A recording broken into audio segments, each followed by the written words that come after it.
Você está ligadinha na 87.9 Rádio Fátima FM 100% Canoas. 34720006 é a linha do ouvinte, porque você merece melhor.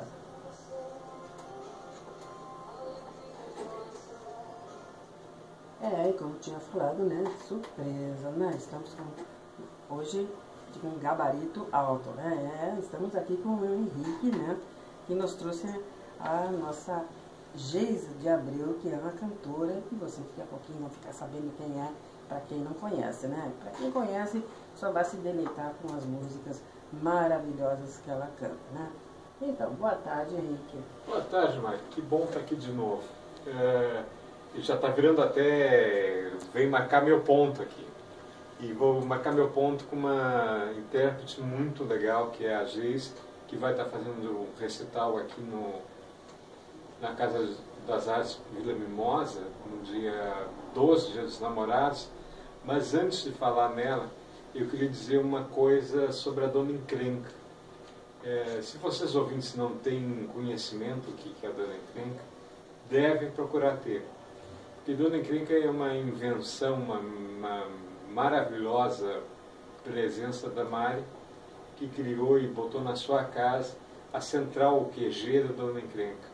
São para a senhora, para as mulheres, para que idade for, que tiverem problema, que tiverem soluções, que queiram conversar com outras colegas e que façam disso uma experiência profissional, vá lá.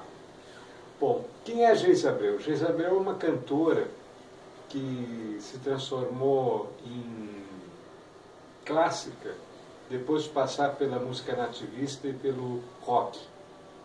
E vocês podem estar achando isso muito louco. Mas não é. Vocês vão conhecer um pouco da Geisa, vão conversar um pouco e vão entender o que é o erudito que ela está se propondo a fazer, o que é o show, esse recital que eu chamo de show, e nós vamos nos divertir hoje. Mari, não é à toa que eu estou trazendo a Geisa para te conhecer. A Geisa Abreu é uma cantora, é pesquisadora de linguagem, licenciada em letras e literatura, é mestra em linguística aplicada, especialista em língua inglesa, escritora e poetisa. Olha, imagina, né? Uma celebridade, né? Boa tarde, Geisa. Boa tarde, um prazer estar aqui também, Mari. Obrigada. Nós que estamos encantados, né? Além de você ser simpaticíssima, né? É dona de uma verdadeira biblioteca, né? Você é um todo, né?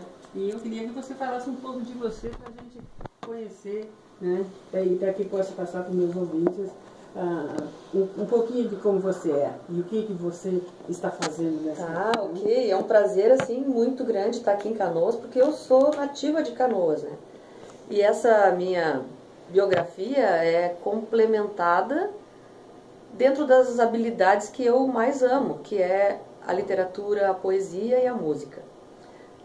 Toda a minha formação foi em Canoas, assim, estudei no Colégio Marechal Rondon, saudade daqueles tempos, né? Imagina. E depois no La Salle. Então me formei em letras ali, fiz pós-graduação ali, depois é que eu fui estudar na Unicinos. Mas então Canoas, a minha família mora aqui, eu convivo muito aqui, eu trabalho na Petrobras aqui. Então ainda tenho uma jornada canoense bem intensa. Só que a minha carreira musical se deu, e agora está se dando preferencialmente em Porto Alegre, por uma questão de conjuntura. Então eu venho cantar na Casa das Artes e para mim também acaba sendo como a tieta do Agreste que volta, né? Mas matando a saudade, apresentando para os meus amigos aqui, minha família, esse trabalho que eu estou fazendo agora. Que bom, né? Só podia ser o Henrique mesmo para fazer, né? Convidar e você aceitar estar no nosso programa, né? Porque você parece tão jovem para tanta coisa, né? Ora, que você tem. Diria que as aparências enganam. Então vou revelar aqui, eu nasci em 67, né? Então já não sou tão jovem. Só que eu sou, assim, desde cedo muito interessada por letras. Eu pesquisava nos inglês, ouvia muito Beatles, meu cantor predileto era o Frank Sinatra. Eu era uma uma jovem, muito jovem, que ouvia Frank Sinatra e aprendi inglês com ele. Isso foi sensacional. Né? A pronúncia dele, adoro as músicas dele. O timbre de voz não é pra mim, não me favoreceu de cantar.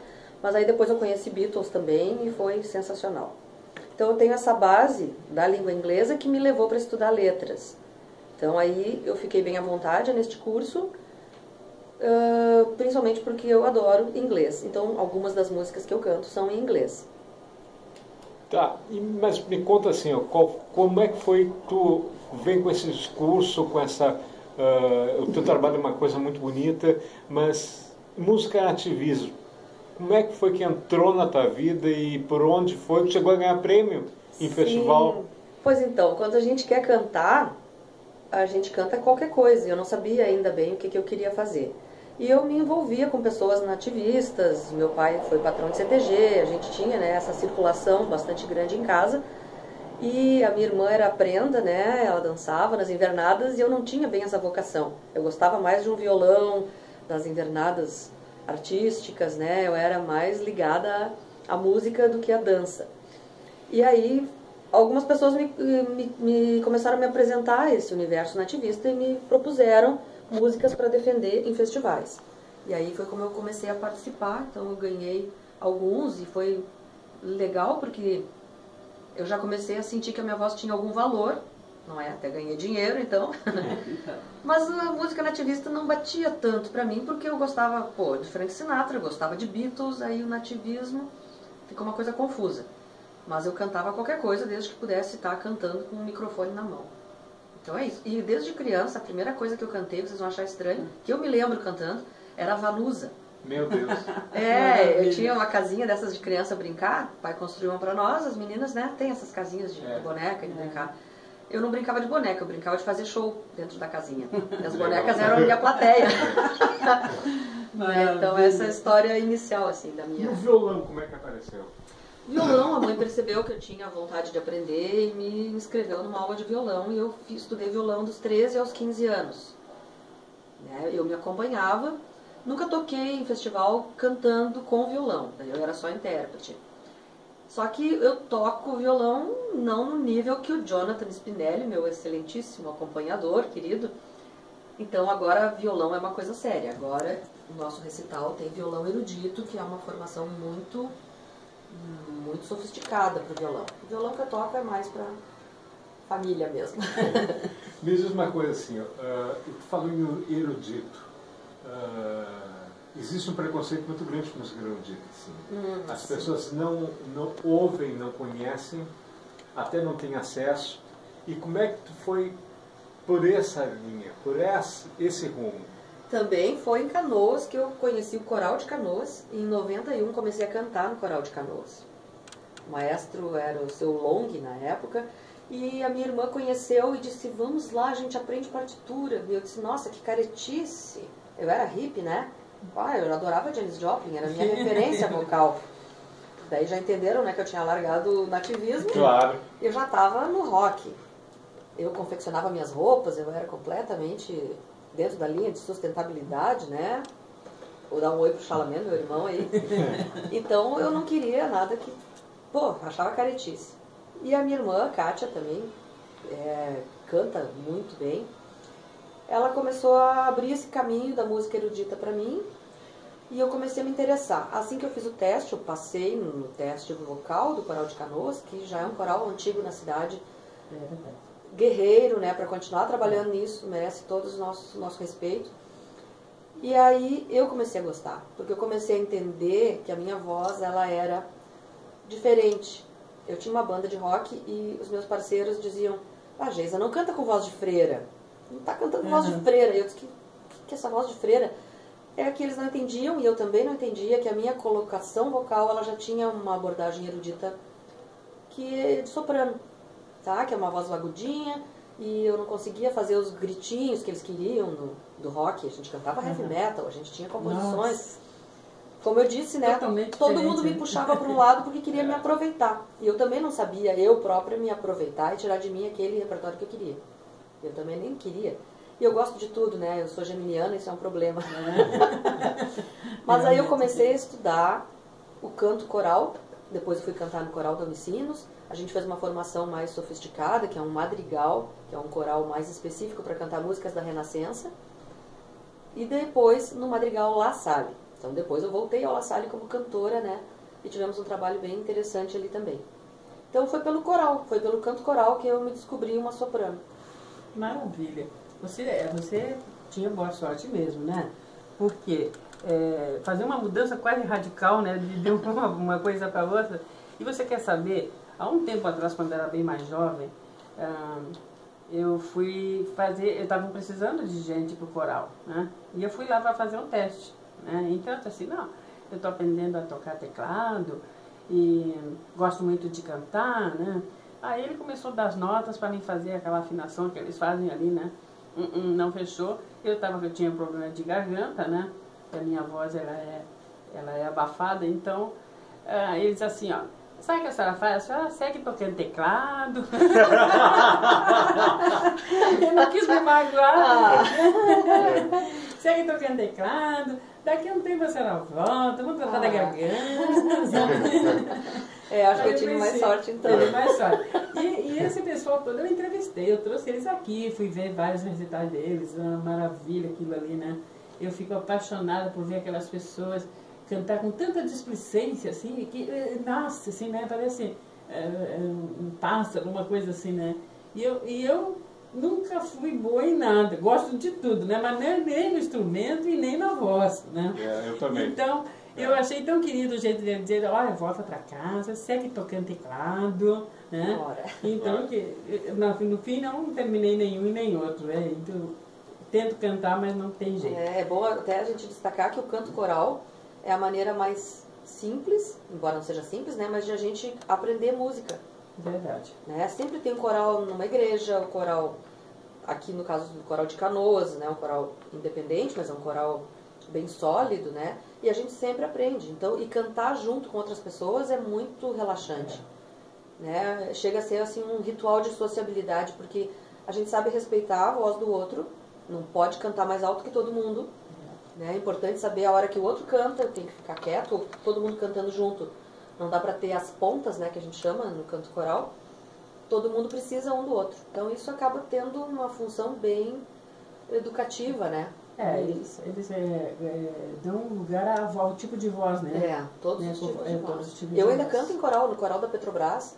Eu fundei o coral ali, por necessidade também de ter a música sempre perto, por onde eu estiver, né? E a gente tem uma excelente equipe, um excelente grupo. A gente vai estar gravando até um DVD comemorativo aos 5 anos. Que beleza. Este ano, né? Dia 4, até aberto ao público na Vila Mimosa também. É um recital. A gente vai gravar ao vivo, que é bem ousado, né? A gente quer estar lá, né? Vai ser isso aí vai ser uma delícia, né? Também na promoção do Estúdio Navarro. E a gente vai fazer isso aí para comemorar esses 5 anos de trabalho. A gente tem uma equipe maravilhosa ali, a preparação vocal é da Lúcia Passos, uma grande soprano brasileira que faz um trabalho genial. E ela tem uma solução para ti, Mari. Ela diz que todo mundo pode cantar. Pois é. Não tem essa, a não ser quem tem problema de audição. Aí, fisiologicamente, se tiver uma incapacidade. Mas temos uma chance para ti, hein? Vamos te esperar lá. Porque quando eu era criança, eu cantava muito, que nem o Chacrinha, né? Juntava aquela turma, a gente não brincava de boneca, brincava de coisa. Então, era a gente cantando que nem o Chacrinha, um lá fazia o Chacrinha, outra dançava, outras cantavam, né? E eu sempre queria cantar, né? Então, eu botava todo mundo para correr, porque desafinada não tinha. É só treino. E era muito uma segunda voz. Né? Era mais uma segunda voz, né? A primeira não tem, é a segunda voz, importantíssima, mas é aquela que, onde termina ela começa a minha, né? Aquela coisa. Mas nunca me dediquei mesmo para isso, né? Foi passando e foi tomando tempo, mas ainda resta uma esperança. Com certeza, estão abertas as portas para ti ali no Coral Petrobras, vamos te esperar. A regência do maestro Paulo Sefrim, que é maravilhoso também, né? Ele coordena o Mandriales lá de Porto Alegre, e a gente tem resultado até surpreendente, porque a gente tem um ensaio só por semana. Que beleza, né? Estamos muito bem coordenados ali.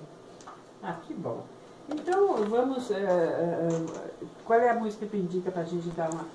Bom, deixa eu explicar assim, o meu recital, ele parece que não tem nada a ver as músicas, mas o que eu descobri, dentro de mim principalmente, que a voz e o violão, elas têm uma intimidade ancestral. Claro, vamos imaginar que o primeiro instrumento que o homem aprendeu a tocar foi tambor, né? Mas depois que a gente começou a se modernizar e ficar mais, sei lá, conviver bastante em sociedade ali, eu acho que a formação mínima, assim, de significado é um instrumento de cordas e a voz. Porque o piano, teclado, que seja, é difícil de carregar. E a gente sempre vê que na hora da dor, do lamento, alguém pega o violãozinho e faz uma música ali. Né? E o violão, aqui no Brasil, ele é bem popular. Nosso instrumento mais popular. Mas ele também tem uma vertente erudita. E pouca gente conhece, eu imagino, tá? Que o violão, ele nasceu do alaúde, que é um instrumento de origem árabe até, os árabes lá que foram para a Europa. E depois, na Espanha, a vihuela, que é um outro tipo também de violão menor, mais magrinho.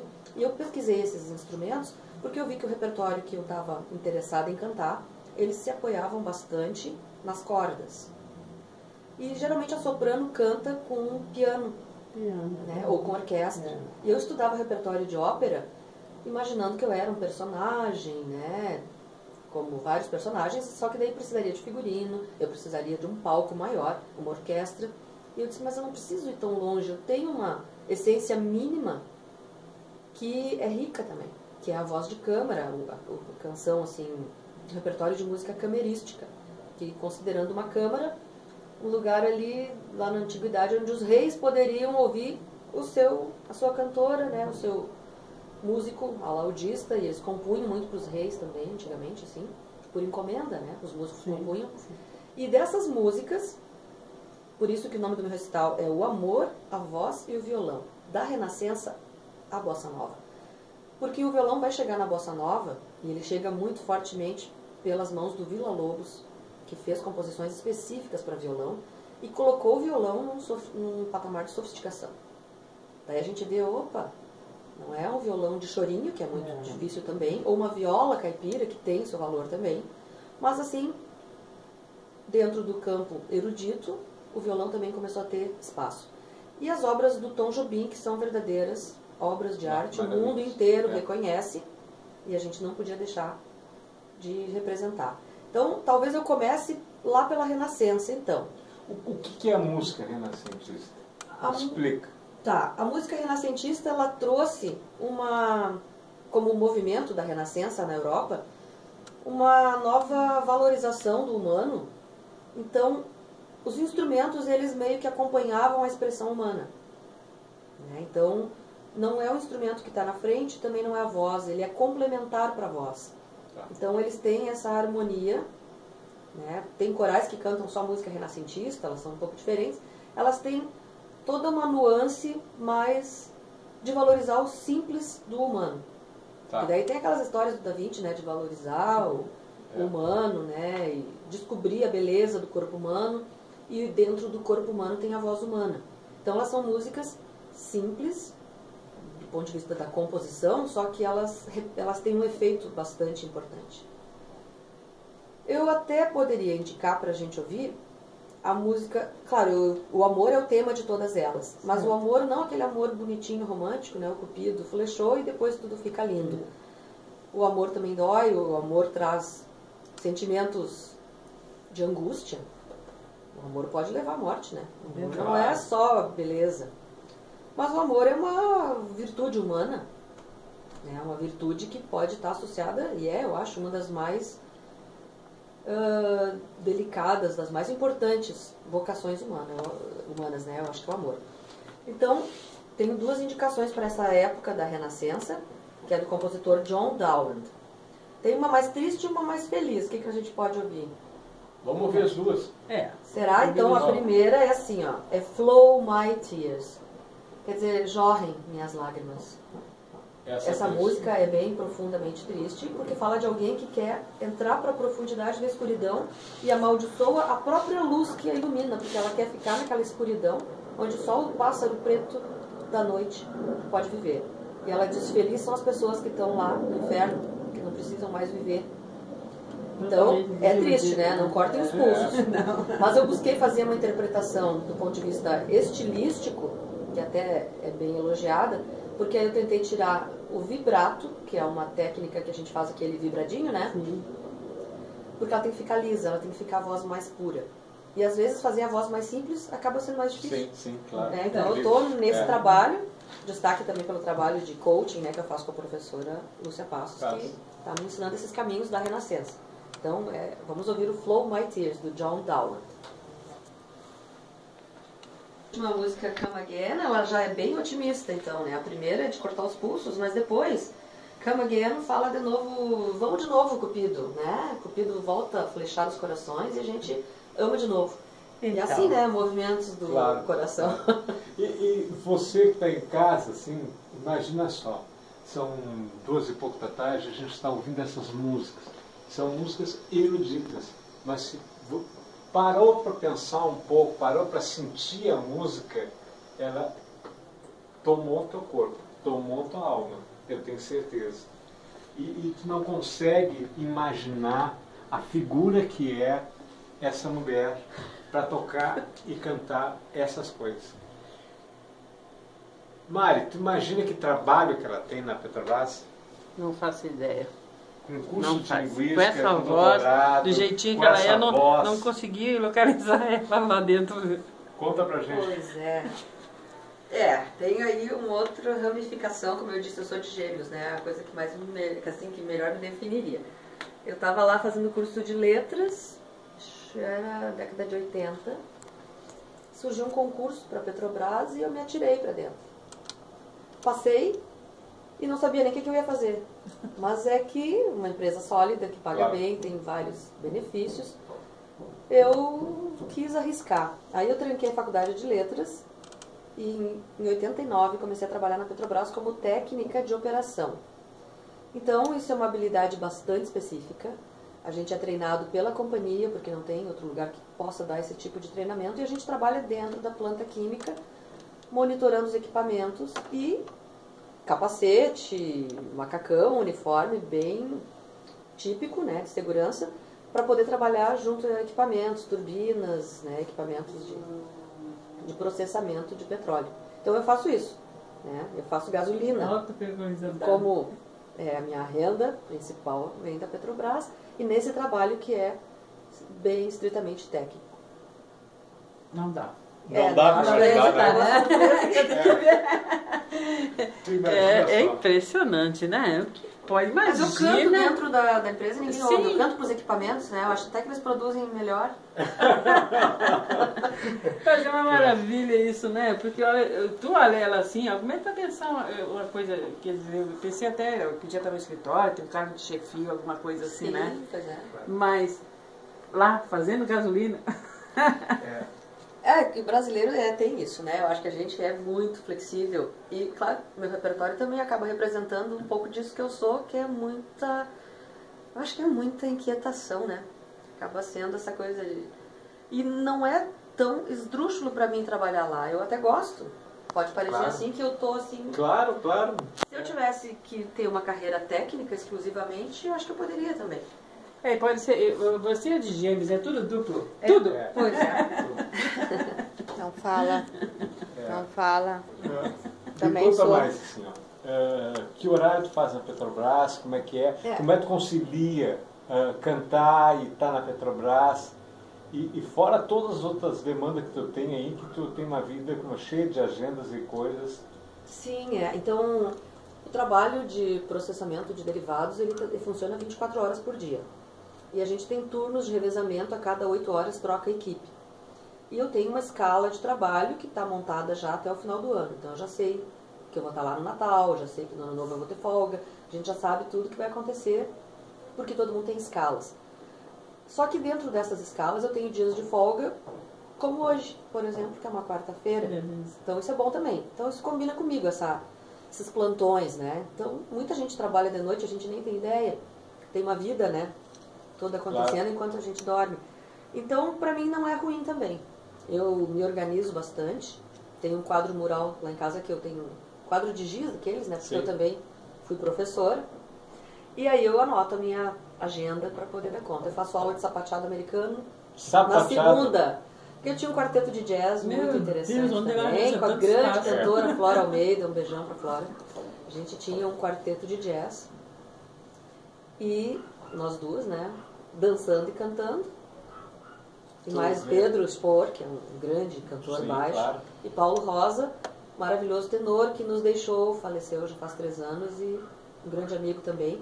E a gente tinha esse quarteto, e aí Ainda bem que nas pensei que ia folgas pro jazz, ela né? trabalha também, né? Trabalha. Deus está aqui. Já pensou?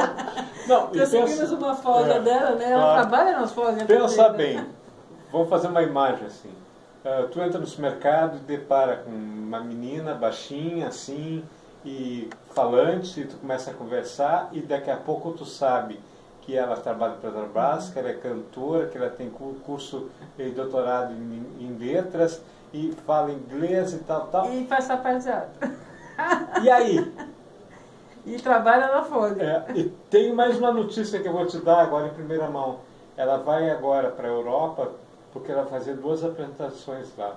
Fala um pouquinho disso. Então, Que maravilha. mas já que eu vou para a Europa, ninguém pega um avião à toa, né? Então eu já vou aproveitar. A motivação principal para eu ir para a França é um congresso da Sociedade Internacional de Ergologia. Eu sou membro desta sociedade desde o princípio dela. E no meu mestrado, vocês estão dizendo doutorado, mas é mestrado só, Mestrado, gente. tá. Doutorado eu ainda vou encaminhar, brevemente. Então, esse meu curso eu estudei o trabalho mesmo, a atividade de trabalho muito ligada à subjetividade do trabalhador. Então, é uma vertente da ergonomia que não analisa exatamente a adaptação do homem ao trabalho, mas analisa, então, a adaptação do trabalho ao nosso inconsciente, à nossa emoção. Então, estuda o que acontece contigo na hora exata que tu desempenha uma atividade. Então, esse é um estudo bem moderno, assim, começou lá por 87, na França, na região bem do sul, região de Marseille, Aix-en-Provence, e é lá que vai ter esse congresso. E eu fui convidada para cantar na abertura do congresso, porque eu acompanho bastante o professor Dr. Yves Schwartz, que é o filósofo, pai dessa disciplina chamada ergologia, que explica muitas coisas da atividade humana no trabalho.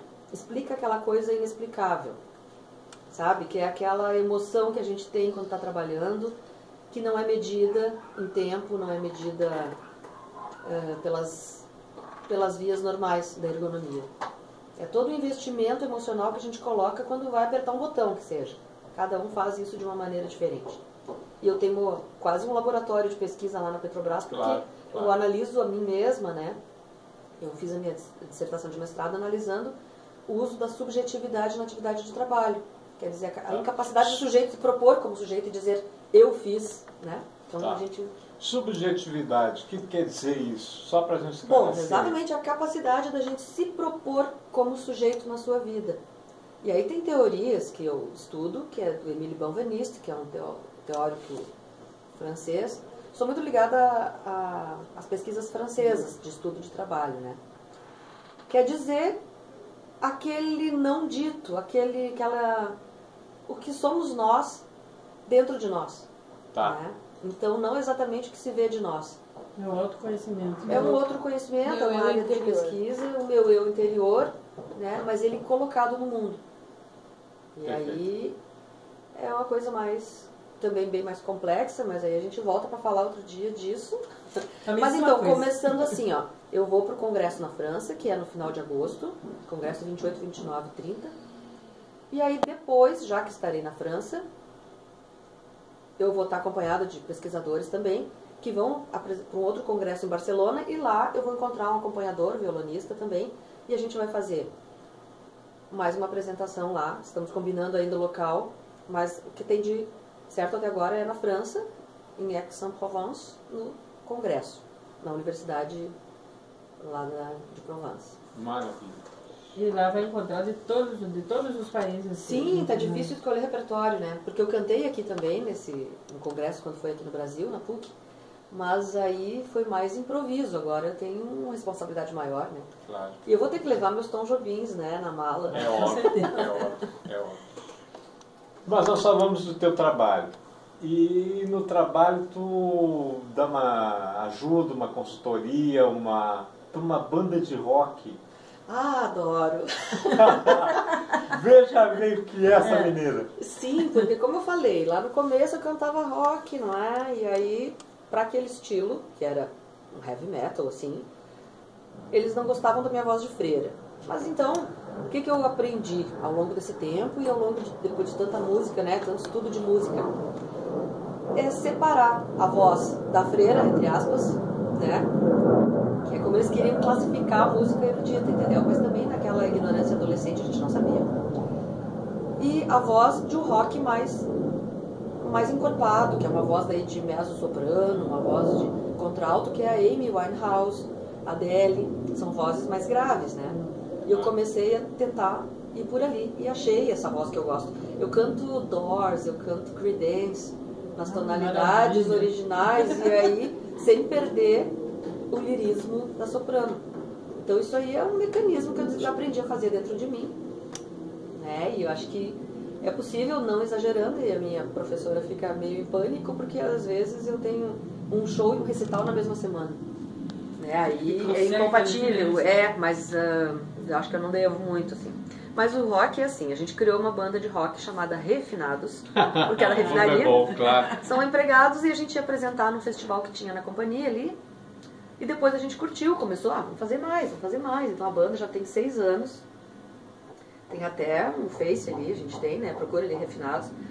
E a gente de vez em quando tem show, convidam a gente pra tocar aqui e ali, e a gente ainda faz isso. É um trabalho que eu curto muito também, porque daí... Eu só queria saber quando é que tu dorme. Pois é. Eu durmo. Só que aí eu tô solteira, né? Aí fica difícil também. Acho que se eu tivesse marido ia ser mais complicado. E como é que tá solteira e tá falando de amor? Bem pensado, né? Porque eu já tive grandes paixões. Eu amo muito. Tive 2 casamentos muito apaixonados. Né? Mas assim, talvez por eu amar mais do que necessário, talvez eu até tenha sufocado os coitados, né? Mas enfim, agora eu acho que eu aprendi a amar e entendendo o que é o mecanismo do amor. Os psicanalistas vão me ouvir e vão achar que eu sou louca, né? Mas assim, quando a gente ama, a gente se joga, eu me jogo, como se estivesse num penhasco e aí eu flutuo. Só que é claro que a gente cai, né? Mas é tão bom flutuar. Eu adoro. E me diz uma coisa, de resultado desse casamento, teve filhos? Não tive. Não teve filhos. Eu não tenho essa vocação, né? Porque como eu disse, ao invés de eu brincar de boneca, eu tava cantando pras bonecas, então acho que eu não me bateu essa vocação, não. Mas é uma maravilha. Me fala um pouco de você, assim, você no dia a dia, você acorda... e é aquela correria, ou já está tudo centralizado, assim, que você faz com calma, como se... Não, nada calmo. Eu tenho uma organização muito legal, só que eu não cumpro, porque eu também sou muito rebelde. Então, de noite, eu monto a minha agenda, digo o que eu vou fazer, só que a Geisa do dia não obedece a Geisa da noite, entende? Então, se eu conseguisse... Eu sou uma boa organizadora do lar, né? Deixei minha roupa secando hoje lá, deixei tudo organizado. Mas aí eu não sei nem que hora que eu volto pra casa hoje, né? Então não sei se eu durmo em casa. A Geisa, quando sai de casa, ela é uma rebelde. É meu pé do rock and roll, entendeu?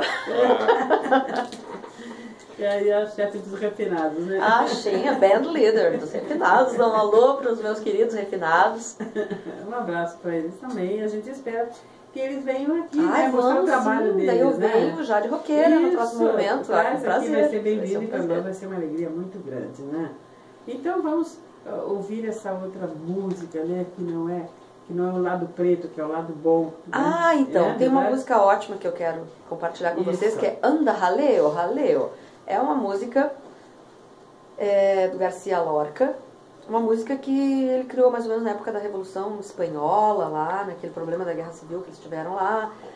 E ela quer dizer, anda jaleo, custei para traduzir isso aqui, mas aí o Éder Cabral, também manda um beijo se estiver me ouvindo, meu colega de pesquisa de mestrado, ele é professor de espanhol, eu de inglês, então a gente tem um caminho paralelo bem importante. Ele disse, anda jaleo é uma expressão que quer dizer bola para frente. Ou bora lá, se a gente pudesse traduzir bem literalmente, né? Quer dizer, vamos embora, vamos lá. Né? E aí é uma história de amor meio ambientada durante a Guerra Civil. Né? E fala assim que ele ou ela, né, subiu num pinheiro para ver o que enxergava e só viu o carro, a poeira do carro que levava ela embora. Então, é isso aí. Mas ainda diz, anda, raleu, raleu, que já pegou na arma e começou a atirar.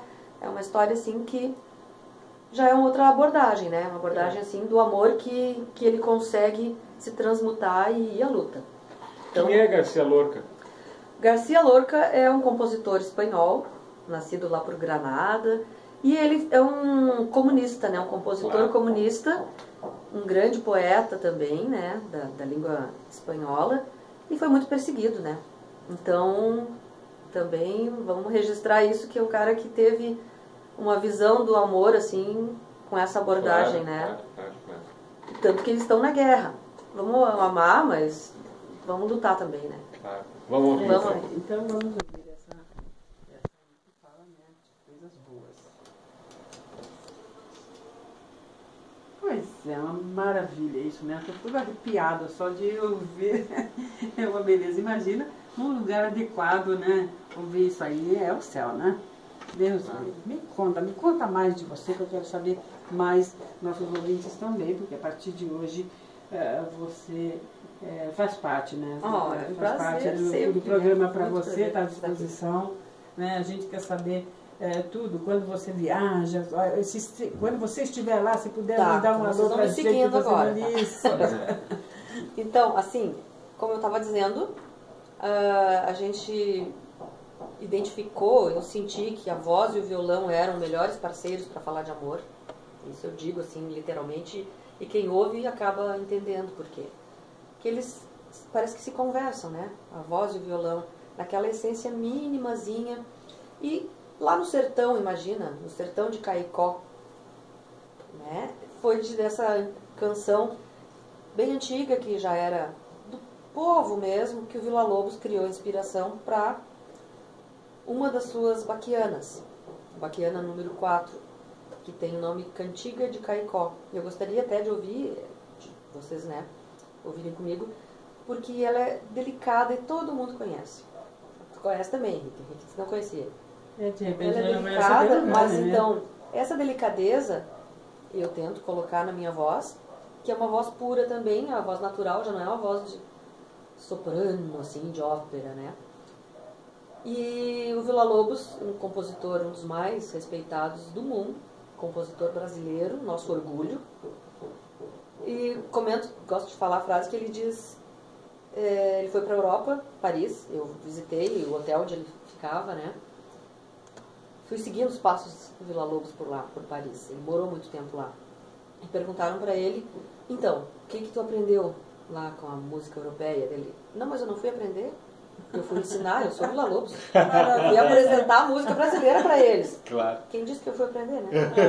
Então a nossa música brasileira tem esse valor, que o mundo muito reconhece também, é hora da gente reconhecer. Então eu acho justo que eu cantasse também música brasileira no meu recital, para elevar ela nesse nível de erudição que eu quero, né? Então eu quero que tudo seja esse erudito simples e delicado, tanto da Renascença espanhola ou inglesa, até chegar aqui no Brasil com o nosso mestre, o maestro Villa-Lobos. E eu proponho assim da gente ouvir Cantiga de Caicó. Isso. Podemos? Mas é uma ordem. A gente ouve, né? E não esquece, né? Depois que a gente ouve uma vez e cala no coração, como você diz, né? O violão com a voz macia, né? Como tu canta, né? É demais. E o violão parece que ele acaricia a voz, né? Eles têm essa cumplicidade. E ali a gente interpretou, vocês ouviram agora, a Cantiga de Caicó, que é uma canção bem popular. Mas aí o Villa-Lobos trouxe isso para uma sinfonia, ele deu essa, digamos, essa nobreza, uma coisa que é nobre realmente porque vem do povo. Né? E é simples e acabou ficando delicado, sofisticado. Eu gosto muito de cantar essa música, e ela parece fácil, mas ela até me traz algumas dificuldades de interpretação, né? Mas a gente vê também a delicadeza do acompanhamento do Jonathan Spinelli, que é meu acompanhador, e que a gente está fazendo um trabalho bem harmonioso juntos, acho bem importante. Mas essa aí, se você levar, com certeza vai ser um carro-chefe, né? Porque ela é maravilhosa, né? E a gente fica feliz quando as pessoas levam o que é bom nosso para fora, né? É como disse ele, eu não vim aqui para aprender, né? Eu vim para ensinar. Isso é maravilhoso. E assim a gente deseja que você lá, né, seja que nem ele, né? Mostre que realmente existe coisas boas, que não é só de lá que vem, né? Claro. Então, mas fala mais do teu trabalho, quando é que tu vai te a gente tem, então, apresentar, agora, né? bem importante esse momento aí do Dia dos Namorados. Eu acho muito legal poder falar de amor no Dia dos Namorados e até poder falar também desse amor que não dá certo, né? Porque muitas vezes não dá certo. Aí a gente pensa, pô, mas aí por que eu amei e perdi tempo? Claro que não. Porque tem gente que não é capaz de amar. E se a gente é capaz, a gente tem que saber a dimensão disso, para não se atirar, né, do penhasco, que nem eu me atiro de vez em quando. Mas eu sei quando eu estou me atirando, eu sei. Mas é aquilo que eu falei. O voo do amor, ele possibilita muita inspiração. Ele possibilita a gente criar, a gente cantar, a gente escrever poesia. Já pensaram que a maioria das composições são inspiradas no amor? Acho que, sei lá, 90% de toda a nossa criação É o sentimento artística humana mais puro do ser humano. é puro. Até Exatamente. nas histórias infantis, né? O Sim, amor é sempre, pois supera é. tudo. Claro, então. Supera Então, a tudo. gente sabendo dessa capacidade tão humana, vamos cantar no Dia dos Namorados, né? Dia 12, aqui na Casa das Artes Vila Mimosa. Vai ser às 19 horas, tá? É um domingo. Um dia muito bom, depois que almoçou com o namorado, com o maridão ali. Vai curtir uma música também. E dia 11, no dia antes, no sábado, às 19 horas, no Salão Mourisco, na Biblioteca Pública do Estado. São essas duas datas aí que a gente tem pela frente. Logo, né? Já é junho ali. Sim. Tu tá com essas datas, eu sei que depois tem previsto um ou dois shows e tu vai vir com uma outra proposta depois. Tu não sim. vai contar o que é Não, outra ainda proposta, não. Ainda estou estudando mas tu repertório, vai estou dizer trabalhando. que promete, né? Sim, é uma É outra outra coisa. Tem um pouco da mesma coisa, porque é o mesmo estilo também, eu e Jonathan, né, a mesma formação, assim. Mas depois a gente vai ter oportunidade de falar, assim, e também está me motivando bastante esse outro trabalho. Mas, Eu estou desde 2014 com esse recital montado, a voz e violão, né? O Amor, a Voz e Violão, da Renascença Bossa Nova. Em 2014 eu montei ele, em 2015 eu estreiei e aí em 2016 já está indo, então eu já estou... Tá na hora de mudar um pouco, né? É, claro. Se reinventar, né? Claro. Sempre, sempre. Tu vê, Mário, o que é que eu acho surpreendente, né? É a capacidade de superar, de transpor, de dar outro significado para uma palavra, que é a palavra amor. Veio com aquela música primeira que nós ouvimos, que se diz que é renascentista. Eu não entendi a letra, não conheço música, mas eu tive plena satisfação em ouvir. Depois veio aquela música triste, que era uma música triste, depois veio alegre, e agora, daqui a pouco, tem Tom Jobim, que eu adoro.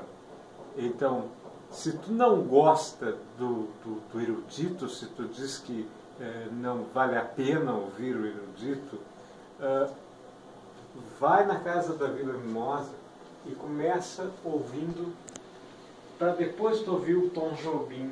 Eu tenho certeza que quando tu ouvir o Tom Jobim, tu já vai ter outra concepção de erudito, vai ter outra concepção e tu vai gostar muito disso. Eu sempre digo assim que a música, ela te eleva, te leva para outros lugares. E faz isso, que é um ótimo Dia dos Namorados que vai ter. Te garanto que tu vai sair dali e aí tu vai ter um verdadeiro Dia dos Namorados. E ela tem tudo que precisa, né? Principalmente, ela tem voz, simpatia e coragem. Coragem. Né? Se jogar, de flutuar. Se jogar no que faz, então só tem que dar certo, né? Claro. Ela tem que dar Agora certo. tem um detalhe, né? Quando a gente se joga, nem sempre o outro se joga também. Porque se cada um se joga, a gente se agarra no ar. Claro. Aliás, dizem que era assim que os dragões faziam amor, né? No ar. Então, é que nem sempre as duas partes estão dispostas a se jogar, né? E é uma aventura legal, mas por isso que tem tantos amores mal correspondidos, né? Muitos. Tem gente que ama mais, tem gente que ama menos. Ok. Faz parte, né? Claro. Tem que ter a coragem, né? Exatamente. Né? Tendo coragem, eu acho que é a base de tudo, né? No momento que uma pessoa se acredita ou se assume, né? Não, eu vou, né? Eu vou. Se dá, se não dá, a caída vai ser devagar, Sim, não vai ser estrondosa. Claro, com certeza. A gente cria paraquedas, né? E quem sabe asas mesmo? Então. Vou te fazer um desafio. Ai. Eu quero ouvir uma música, qualquer uma. Não vou te pedir Sidney Magal, nem os Beatles. Eu vou te pedir que tu cante uma música que tu queira cantar agora, a capela. A capela. Cadê o Jonathan? Bom, tem uma música que eu canto a capela e cantei na Espanha, essa música, sempre a capela, porque o Jonathan não estava lá, né? E depois, quando eu cheguei aqui, ele fez um arranjo para ela. Tá? A música, ela é em espanhol, mas ela é de um compositor gaúcho chamado Roberto Eggers. Ele era radialista, sabe? E até tem pouca bibliografia sobre isso. Não se sabe muito da biografia dele. Eu ainda tenho que fazer uma pesquisa aí, porque eu acho que dá para resgatar bastante desse personagem. E ele fazia as vinhetas ao vivo. E chamava cantores para fazer, né, no rádio. Então, acho que agora que eu estou aqui na rádio, vai ser uma honra cantar essa música que foi composta para um dos programas do Roberto Eggers. Nem lembro o nome do programa dele. Achei pouca coisa sobre este compositor gaúcho. Que rádio era, sabe? Eu não lembro também. Era em Porto Alegre? Na década de 50, era em Porto Alegre. Tu viu? Era em Porto Alegre. Então aí eu acho que é uma pesquisa legal. Se eu descobrir mais, eu vim contar isso também. A música se chama Flor. Tá? Então, ela é delicada também, ela é muito amorosa, né? Imagina. Então. E vocês vão entender porque o espanhol, né? Meu espanhol é um espanhol mais brasileirado, assim. Vamos ver, né? Vamos ver. Cuando estoy en tus brazos, me siento como flor, rara y esplendorosa, de exquisito color.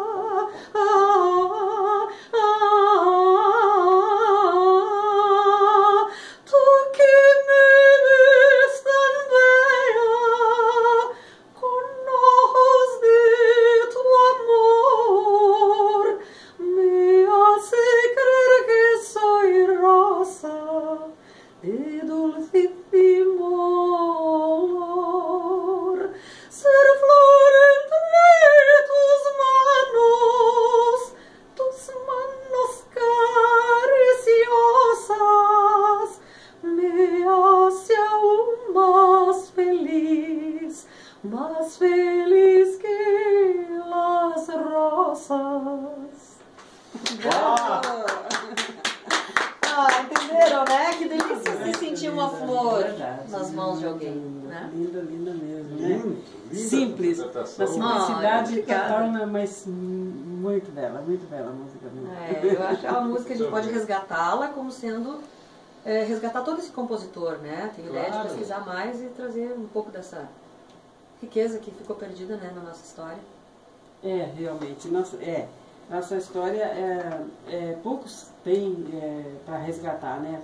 Então, às vezes, tem coisas que passam pela vida da gente e de muitos, e aí, lá na frente, entendeu? Mas é aquilo lá atrás, né? E aí tenta erguer, né? Se a gente não se consolidar bem, a gente não construir com base sólida no que a gente já criou, a gente está sempre recriando coisas, e a gente tem compromisso com o passado, sim. É isso aí. Então, Vamos ouvir o Tom Jobim? Ah, vamos chegar no Tom Jobim então, né? Isso. Tom Por que Jobim, Jobim? pois então, Tom Jobim, nas minhas pesquisas então, né? Porque eu estudei bastante para compor esse repertório. Nas minhas horas de folga, né? Então, sempre tinha uma rotina assim de estudar o repertório. Tom Jobim é o nosso grande maestro, né? Depois do Villa-Lobos, eu acho, ele tem essa herança que é sim erudita. Tá. Mas aí ele cria a bossa nova.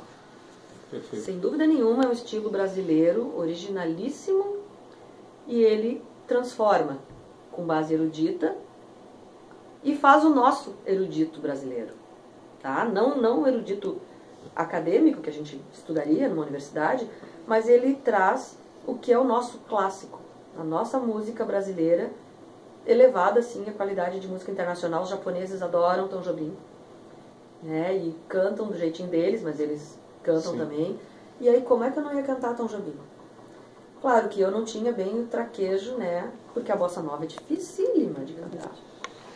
Mas o Jonathan me ajudou muito, ele é bem especialista em bossa nova também, e ele é um excelente músico, e a gente conseguiu selecionar algumas que tem uma que eu quero ouvir aqui, quero mostrar para vocês, né? É a Modinha. Foi magistralmente gravada pela Elis Regina, e depois que Elis grava alguma coisa, ninguém mais deveria cantar, né? Eu acho quase que ela sacraliza a interpretação, né? Mas então, nesse momento, vamos ouvir a minha Modinha, que eu acho que ela tem um pouco da interpretação da Elis, porque eu não consigo me afastar disso, né? Algumas coisas assim, alguns legatos, que é uma expressão também musical, que quer dizer que a frase fica ligada, não tem respiração em certos momentos, e a Elis sabia trabalhar com isso. Certo. Quando respirar, quando não respirar, porque naquele momento que tu não respira, tu vai criando uma tensão na voz. Isso é técnico, é um ponto da interpretação que a gente precisa conhecer também. Então, Me diz uma coisa, assim, falando da Elis, que saudades da Elis, hoje a música popular brasileira está numa coisa horrorosa, né, em matéria de trabalho com a palavra, com a letra, com a melodia. Não existe mais aquelas grandes composições. Ou será que não existe o sucesso? O sucesso, que é o dinheiro fácil para o produtor, isso está levando a ver os funk e os músicos sertanejos. E existe lá pelo interior, lá pela Porto Alegre, os compositores verdadeiros, os compositores que fazem esse tipo de música. Ou tu acha que isso tudo é ilusão em pensar esse tipo de música? não, eu acho que tem gente fazendo sim. Tem, e a gente talvez não tenha O acesso.